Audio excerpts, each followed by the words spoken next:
रेत के सुनहरे ज़रे, मक्का की खामोशी वादी, जहाँ हर तरफ जहालत की तपिश थी, वहाँ एक ऐसा बच्चा पैदा हुआ जिसकी आंखों में गैरत, दिल में आग और रूह में क़यामत थी। ये बच्चा आगे चलकर ऐसा शख्स बनने वाला था जिसके नाम से बातिल कांप और जिसके अदल से दुनिया मुनव्वर हो जाएगी। लोग उसे उमर कहते हैं और वक्त गवाह है कि उमर सिर्फ एक नाम नहीं बल्कि इंसाफ, गैरत और ईमान की अलामत है। हज़रत उमर रज़ी ताला अन्हा का ताल्लुक़ कुरैश के कबीले आदि से था। वो अपने ज़माने के उन चंद लोगों में से थे जो पढ़ना लिखना जानते थे। जवानी में वो मजबूत, बहादुर और ज़हीन इंसान थे। इनकी बात में वज़न था, उनकी राय में असर था, लेकिन वो ज़माना जाहिलियत का दौर था जहाँ बुतों के सामने झुकना फ़ख्र समझा जाता था। इस्लाम का पैगाम उनके कानून तक पहुँचाया मगर उसे सख्ती से रद्द करते थे। इनके नज़दीक ये एक नई तहरीक थी जो कबीले को तोड़ रही थी। एक दिन हज़रत उमर रज़ी ताला अन्हा ने गुस्से में आकर तलवार निकाली। इरादा किया कि हज़रत मोहम्मद सल्लल्लाहु अलैहि वसल्लम को कत्ल कर दूंगा। रास्ते में एक शख्स मिला जिसने कहा, ए उमर, तुम पहले अपने घर का हाल तो देखो, तुम्हारी बहन और बहनोई भी मुसलमान हो चुके हैं।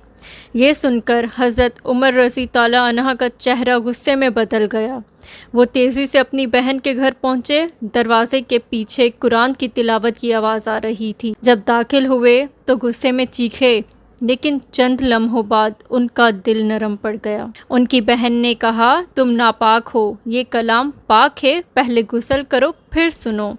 हज़रत उमर रज़ी ताला अन्हा ने गुस्ल किया, फिर कुरान के अल्फाज और वो अल्फाज जैसे उनके दिल पर उतर गए हों। ये वो लम्हा था जब एक सख्त दिल पिघल गया और एक दुश्मन इस्लाम का सबसे बड़ा मुहाफिज बन गया। हज़रत उमर रज़ी ताला अन्हा दौड़ते तलवार हाथ में लिए मगर अब इरादा बदल चुका था। अब वो दारे अरकम पहुँचे जहाँ हमारे प्यारे नबी अपने सहाबा के साथ मौजूद थे। दरवाज़ा खोला तो सहाबा घबरा गए। हमज़ा रज़ी ताला अन्हा ने कहा, अगर नीयत खैर की नहीं तो हम इसे ख़त्म कर देंगे। लेकिन हमारे नबी ने आगे बढ़े, चेहरे पर मुस्कुराहट, आवाज़ में नूर और फरमाया, ए उमर, क्या अभी वक्त नहीं आया कि तुम हक़ को कबूल कर लो? हज़रत उमर रज़ी ताला अन्हा के होंठ कांपने लगे, आँखों में आंसू बहने लगे और कहा, मैं गवाही देता हूँ कि अल्लाह के सिवा कोई माबूद नहीं और मोहम्मद सल्लल्लाहु अलैहि वसल्लम उसके रसूल हैं। उस दिन फरिश्तों ने खुशी मनाई और मक्का की गलियों में पहली बार इस्लाम का परचम खुले आम बुलंद हुआ।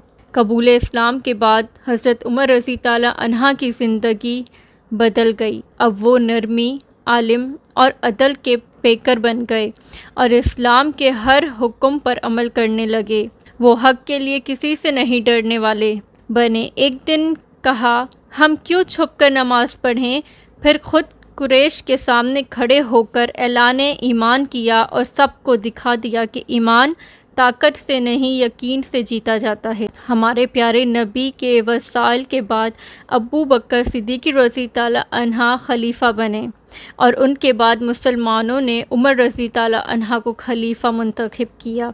हज़रत उमर रज़ी ताला अन्हा ने अपनी खिलाफत में वो निज़ाम कायम किया जिसने दुनिया की सियासत और अदल का नक्शा ही बदल दिया।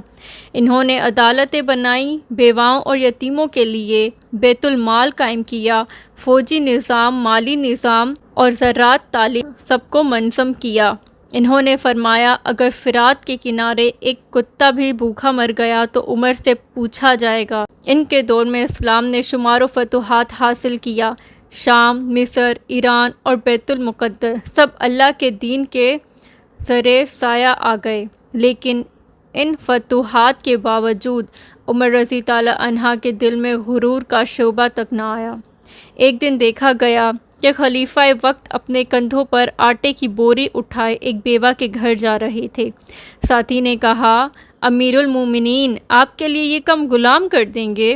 तो हज़रत उमर रज़ी ताला अन्हा ने फरमाया, क्या क़यामत के दिन मेरा बोझ भी तुम उठाओगे? एक बार एक यहूदी ने उनके ख़िलाफ़ मुकदमा किया। हज़रत उमर रज़ी ताला अन्हा अदालत पहुँचे तो काजी ने कहा, امیر المومنین آپ مدی کے برابر بیٹھیں۔ حضرت عمر رضی اللہ عنہ مسکرائے اور انہوں نے کہا، اللہ کا شکر ہے کہ ایسی امت پیدا ہوئی جہاں خلیفہ بھی قانون کے سامنے برابر ہے۔ سن 23 ہجری فجر کا وقت، مسجد نبی صلی اللہ علیہ وآلہ وسلم کی صفیں سیدھی کی جا رہی تھیں۔ عمر رضی اللہ عنہ صفوں کے درمیان چل رہے تھے کہ ایک غلام فیروز مجوسی آیا اور خنجر سے وار کر دیا۔ عمر رضی اللہ عنہ گر پڑے، مگر زبان پہ صرف ایک جملہ تھا، الحمدللہ۔ 3 دن بعد اسلام کا شیر عدل کا مینار اپنے رب سے جا ملا۔ رسول اکرم صلی اللہ علیہ وآلہ وسلم کے پہلو میں دفن ہوئے۔ دنیا نے ایک عہد کا خاتمہ دیکھا، لیکن عدل فاروقی آج بھی زندہ ہے۔ جب کبھی دنیا میں کوئی شخص حق کے لیے کھڑا ہوتا ہے، انصاف کا علم اٹھاتا ہے، تو تاریخ کی گہرائیوں سے ایک آواز ابھرتی ہے کہ یہ عمر رضی اللہ عنہ کی روایت ہے۔ حضرت عمر رضی اللہ عنہ چلے گئے، مگر ان کی روشنی آج بھی عدل کے ہر چراغ میں جلتی ہے۔ وہ چلے گئے، مگر ان کا نام، ان کی غیرت اور ان کا ایمان قیامت تک زندہ رہے گا۔